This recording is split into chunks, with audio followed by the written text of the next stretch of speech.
Yo, what's up guys, MattWic here. I've had a couple people ask me for my sliders that I use whenever I play the game, so I figured I would just make a video, put it out there even though it is pretty late in the NHL 24 life cycle, but let's just get this out there and then you guys can stop bothering me so much. NHL experience, set it obviously to an expert. I mean, this is all personal preference, to be honest, but if there was an option to have I am a god, I would pick that one for NHL games, that is for sure. Controls, I like the skill stick. Don't really mess around too much with the total control. Not a big fan of the skill button moves. I think that's a little bit cheesy. If you do online play, you might want to use it just to be on the same playing field as the other people that are using it. Difficulty, I prefer All-Star just because I feel like it's the most fun. And then with the sliders, I think it'll it'll make the game a little bit more challenging as opposed to putting it on Superstar, where I feel like the computer can get a little bit cheesy and definitely a little bit overpowered. On Ice Trainer, turn that off. I don't want all that stuff on my screen. Not realistic. I like to play my hockey simulation with just like how it looks like on TV. And then shot aim, I put that on manual as well. Game settings, 4 minutes I feel like is plenty. For the period length, you'll still get some good stats. I mean, depending on how you play, if you're going to play and be a little cheeseball, then yeah, you're not going to get realistic stats. But if you play like it's a real hockey game, dump and chase, all that fun stuff, you will get some good looking stats there. Camera, I prefer overhead, but that's up to you for your preference. Shootout camera, dynamic low, again, that's your preference. And then I like to do all my line changes manually, but I believe that's set to auto by default, so mess around with that, see how you feel, but you might want to set it to manual with what you're about to see here in the sliders once we get over to the, oh no, it's going to be right here at the front. So, I mean, you can take a look here, set all this, pause the video if you need to. Attribute effects, I like it at 8 out of 10. I don't know why it's saying unsafe preset. I might have mixed or changed something, bumped something up or down while I was looking at making this video, but attribute effects, 8 out of 10. Game speed, 2 out of 6. I believe I changed that as well. Biggest change that you're going to see in this is the fatigue effect and the fatigue recovery. Now, I like it whenever you get later into the periods and then your lines start getting drained, and so it does take an effect on what the player's stats kind of are into that, especially with the attribute effects being bumped up. But I just like it when you get later into the periods, and if you're also having a slower game, maybe it's going to influence you to cover that puck up a little bit more. Like I said, play a little bit more realistic instead of being a little cheese ball. So 88, 12, I feel like is a good mix there. You can change that how you see fit. Injury occurrence, I put that on 2 out of 10, or 2 out of 100, just because I normally play with injuries off, and I was just messing around to see if putting injury occurrence down would affect the simulation, but it does not seem to have done so. Skating, you can take a look here. I don't believe I changed too much here in the skating. I feel like the skating's pretty good. The biggest issues I see in this game really are the computer goalies, and the checking is absolutely terrible. So when we get to that, that'll be a big difference. Shots, I did mess around with this a little bit. One-timer accuracy, shot accuracies for the different ones. I did put these down, so you can go ahead and take a look. Set these to what they are on my screen here.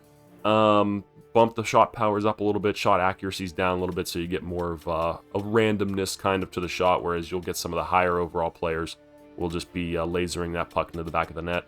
Passing, not a ton difference here, so you can go through and see. I believe the only big difference is, I mean, I bumped a couple up to the 60s for like the pickup type effect, just so that way it's a little bit more realistic when the guy's grabbing the puck, turned around on his backhand, then just starts skating forward at full speed. Doesn't grab it as easily, slows him down a little bit, so you can catch up if it does happen there. I believe, pass assist, I believe I turned that, no, I think I left that to go, but like I said, just copy that down, and then let me know in the comments what you guys think of these, if you test them out, if you used them at all. Puck control, you can see we have that set to a little bit lower for the computer, just so they make some pretty crazy moves sometimes, so kind of keep them in check. Deking, I mean, I don't really deke a whole lot, so I never mess around with this too much, but if you do, if you feel like the deking impact is enough too much, you can obviously change that yourself. Skating impact, none.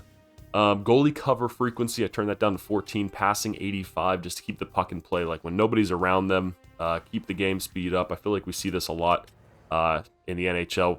Goalies passing the puck out a lot more, trying to get that play going, especially when you get into that 3-on-3 OT. Cross crease reaction time, turn that up just a little bit. It's the only thing I didn't turn down in the goalie's repertoire, just because, you know, with the cheese ball, and it's the easiest way to score by far. Now, that is also true in real life, but whenever you're just doing it, getting behind the net, trying to do stuff like that, that's what I'm talking about when I'm talking about cheese balling. Play it like real hockey. Don't play it like you're playing online if you do so. Save reaction time, turn that down a little bit, give you a little bit more better chance to score some wild goals. Reflection or deflection reaction time, turn that down as well. Turned up the goalie screen effect, so that way it's a little bit more likely you'll get some shots from the point that you might just toss on net that might go in just because the goalie's getting screened in front, so something to look out for as well. And then the screen persistence at 72. Checking, like I said, this is going to be one of the biggest ones. Turn that hitting assistance up a little bit just because hitting is more difficult in this game and not for the better. Aggression, I turned the CPU's aggression up big time just because a lot of the times they'll just sit there and play like a passive shell. You'll get the two defenders will just sit on either side of the goalie, won't really chase you behind the net, won't really come out and do a whole lot. So this will kind of fix that, make it a little bit more, feel a little bit more better as opposed to what it feels like in the base game with the base sliders. Turn that hitting power up 15 because, I mean, a lot of times you'll come in for a big hit, you're like, oh, I got him lined up, and then just nothing happens. So turn that up. I would say even maybe go up to 70 if you're still seeing issues with it. But I did also turn up size effect and the speed effect, and then the checking and balance ratings as well. So like I said, try it at 65 first, see how it feels. If you need to go up a little bit more, then you can. Preparedness effect, I turned that up as well. Turn down incidental contact a little bit. And then another big one that I would say is the poke checking accuracy and power.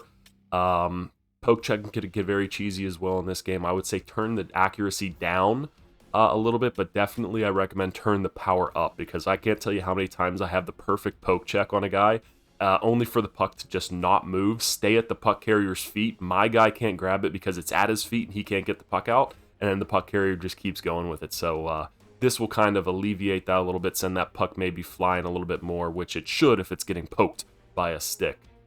Stick lift effectiveness, I don't touch this button. It's the slashing button for me, so I don't really mess with that too much. If you do, then you could be more of an insight on that than I am. Penalties, I turned the CPU penalties down a little bit. I feel like the penalties are fine whenever I play, not too much, not too little. Sometimes I'll have games where there's like 5 or 6 power plays. Sometimes I'll have games where there's none. So it's a good difference in there. I don't feel like any penalty is called too much. And then this is the big one why I play on the all-star difficulty. AI learning right now I play on 4 out of 6, difficulty adjustment 4 out of 6, then same with the strategy adjustment. What I would recommend if you are just trying, like if you play pro or semi-pro, I would set this AI learning down. I would set it to maybe 2 if you are on one of those lower difficulties just to try out, and then the difficulty adjustment, turn that down to 0. And then as you get more used to playing against the all-star computer, slowly start to turn this up. And if you do get to 6 out of 6 and you're destroying the computer constantly, like I said, playing realistic hockey, then I would maybe look at making that switch to superstar. But like I said, I feel like it just gets too cheesy whenever you go up to that difficulty, and it's just not fun, is what I'll say. Because I'll still have games playing like this where the computer like will beat me like 3-1, 5-1, something like that. My goalie just won't make any saves. It's not my night. Other games I'll do the same, and then we'll bounce back. So it's a good little mesh there of both. The strategy adjustment, I think leaving this at 4 out of 6 is the best, just because you don't want it to be too crazy. You want to have a little bit of wiggle room there, so 4 out of 6 there seems fine by me. But that is going to be the sliders for me, guys. Obviously, you set your favorite team to the Pittsburgh Penguins as well. Definitely recommended for that. But let me know what you guys think of the sliders, of all the game settings and whatnot. I guess I'll go over this as well, just audio and visual. Obviously, prefer up's the best camera perspective to have. Thank God they finally put that in the game in, like, what, NHL? Fuck, how long ago was that? That it used to be away up or home down or whatever. Oh, this was such a pain in the ass to change that. Obviously, all this crap off. Medium, normal, and then volume settings. This is what I prefer. Makes me feel like more on the ice. Commentary, definitely turn that to 0.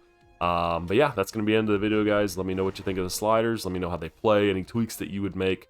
Always down to hear some criticism, as long as it's constructive, of these sliders. Let me know what you've been messing around with. Like I said, we're late into the cycle of NHL 24, so we should have this pretty nailed down by now. But those are what I prefer. Make sure to like, comment, and subscribe. More NHL content on the way. College football content going to be coming up very soon, so that's exciting. But appreciate the support on the channel, guys. Thanks for watching.